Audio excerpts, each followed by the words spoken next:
Hello guys, welcome back. Today is 18th of December. आज के newspaper में क्या क्या चीजें पढ़ने वाली हैं। देखो, बहुत ज्यादा न्यूज तो नहीं है जो पढ़ने वाली है, लेकिन उसमें कुछ ऑर्गेनाइजेशन है, कुछ चीजें हैं जो हमारे लिए बहुत इंपॉर्टेंट है। हम उसके बारे में बात करेंगे। आज की जो सबसे पहली न्यूज है, ये देखिए, जो कंपटीशन कमीशन ऑफ इंडिया है, उन्होंने कोई अमेजन फ्यूचर डील थी। मतलब अमेजन ने क्या किया था कि फ्यूचर के लिए जो भी एक फ्यूचर डील उनकी क्या थी, किसी यूनिट के साथ में उन्होंने मर्ज होना था। ठीक है, तो जो कंडीशंस थी कंपटीशन कमीशन ऑफ इंडिया को पता लगनी चाहिए थी, वो नहीं पता लगी। तो वो जो डील है, अब वो उन्होंने कैंसिल कर दिया। पहली चीज तो ये न्यूज है। और इसमें दो चीजें आ रही हैं। एक तो अमालगमेशन की बात की गई है और एक की गई है मर्जर की बात। देखो, जब हम अमालगमेशन करते हैं, कोई दो या फिर तीन कंपनीज इकट्ठी होती हैं तो एक नई कंपनी बनती है, हम उसको बोलते हैं अमालगमेशन। मर्जर होता है किसी बड़ी कंपनी ने छोटी कंपनी के साथ में मर्ज कर लिया। ठीक है जी, तो इसमें कोई नई कंपनी नहीं बन रही। बेसिकली कोई ए कंपनी है, उसने बी कंपनी को कैप्चर कर लिया या फिर मर्ज कर लिया, तो बी कंपनी खत्म, ए कंपनी रहेगी।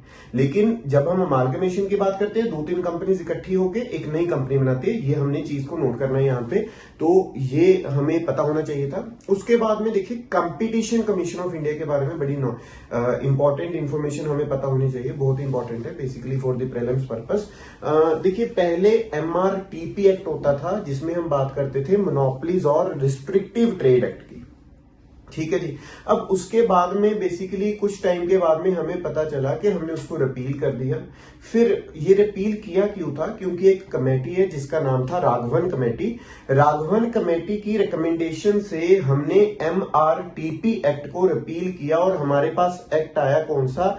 CCI act, competition act, not CCI, it's competition act of 2002।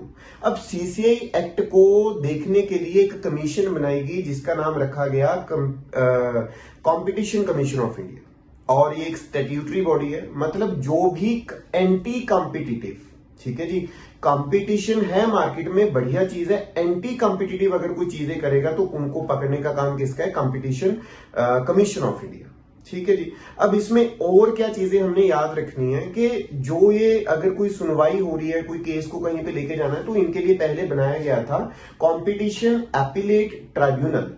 लेकिन इसको भी रिप्लेस किया गया है और इसको रिप्लेस करके बनाया गया है आज की डेट में NCLAT। तो ये हमने इंफॉर्मेशन याद रखनी है। उसके बाद में जो कमीशन है, उसमें एक चेयरमैन पर्सन होता है और 6 मेंबर होते हैं। और ये जो कमीशन है एक क्वासी जुडिशियल बॉडी है, ये हमने याद रखना है।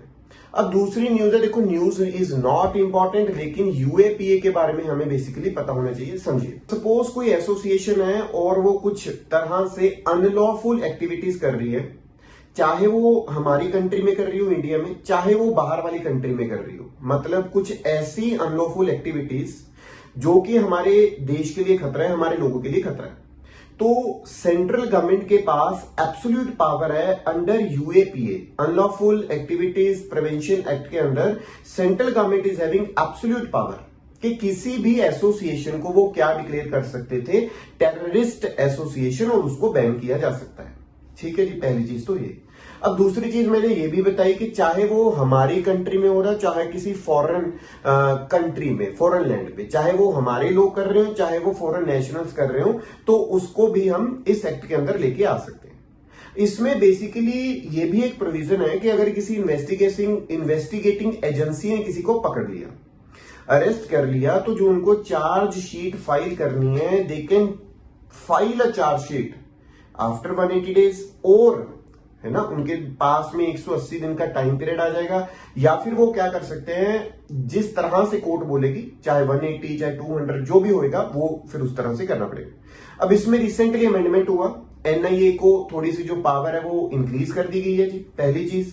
दूसरी चीज और क्या याद रखनी है हमने, पहले जो इन्वेस्टिगेशन करते थे वो करते थे कोई DSP रैंक या फिर और ACP, है ना, या फिर उसके ऊपर के रैंक के लोग। लेकिन अभी उन्होंने बोला इंस्पेक्टर और अबव वाले जो रैंक के लोग हैं, NIA के, नेशनल इन्वेस्टिगेशन एजेंसी के, वो भी इसकी इन्वेस्टिगेशन कर सकते हैं। अभी आपका काम क्या है, आपने NIA के बारे में देखना है। प्रीवियस एक वीडियो में मैंने पहले बताया भी था। और अभी एक और जो अमेंडमेंट रिसेंटली इसमें किया गया इसी के साथ में, कि पहले सिर्फ एसोसिएशन को टेररिस्ट डिक्लेयर कर सकते थे, लेकिन नाउ इंडिविजुअल को भी एक टेररिस्ट डिक्लेयर किया जा सकता है। डन। तो ये तो हो गया इस न्यूज के बारे में। अगली जो चीज है, बायोडाइवर्सिटी एक्ट 2002 के बारे में आपने पढ़ना है। News is not very important, अगर ये दोबारा आएगा टॉपिक, कोई एडिटोरियल बन के आएगा, फिर हम इसको डिस्कस करेंगे। बेसिकली अगर देखो चेंजेस होंगे तो ऑब्वियस है, चेंजेस हो रहे हैं तो उसका एडिटोरियल आएगा अगर न्यूज बहुत ज्यादा इंपॉर्टेंट होगी। फिर नंबर 4 एनआईए के बारे में अगेन आपको पढ़ना है। नंबर 5 आज की जो है चीज, ईडी, इन्फोर्समेंट डायरेक्टोरेट। इसका पहले नाम रहता था इन्फोर्समेंट यूनिट, फिर इसका नेम चेंज कर दिया गया, जिसका नाम रखा गया इन्फोर्समेंट डायरेक्टोरेट। ये जो इकोनॉमिकल क्राइम्स होते हैं, इकोनॉमिकल क्रिमिनल्स हैं, उनको पकड़ने के लिए हेल्प करती है। तो ईडी के बारे में आपको पता होना चाहिए। Headquarter is having in the new Delhi. अब 5th नंबर पे जो चीज है हमारे पास, एडिटोरियल। आपने ये एडिटोरियल पढ़ना है। देखिए अभी बेसिकली एडिटोरियल की डिस्कशन हमने नहीं स्टार्ट की, बहुत जल्दी हम एडिटोरियल की डिस्कशन भी मे बी स्टार्ट करेंगे, लेकिन फिलहाल के लिए हम न्यूज की डिस्कशन ही कर रहे हैं। 6th नंबर पे आपने जो चीज पढ़नी है, for the disabled citizen to have the policy they deserve, very important. इन दोनों में से जो जो डेटा आपके पास निकलता है, कोई भी information related to mains, related to prelims, उसको साइड पे हमने लिख लेना है। ठीक है जी। So thank you so much. आज के लिए इतना ही है। और बेसिकली क्या होगा कि हम कोशिश कर रहे हैं, I am trying my best कि एडिटोरियल की डिस्कशन भी वीडियो में आए तो वो ज्यादा बेटर रहेगा। हमारे लिए भी ऑब्वियसली है ना, हम भी काम कर रहे हैं और आपके लिए भी बेटर रहेगा। तो I am trying my best, तो हम लेके आने की कोशिश करेंगे। Thank you.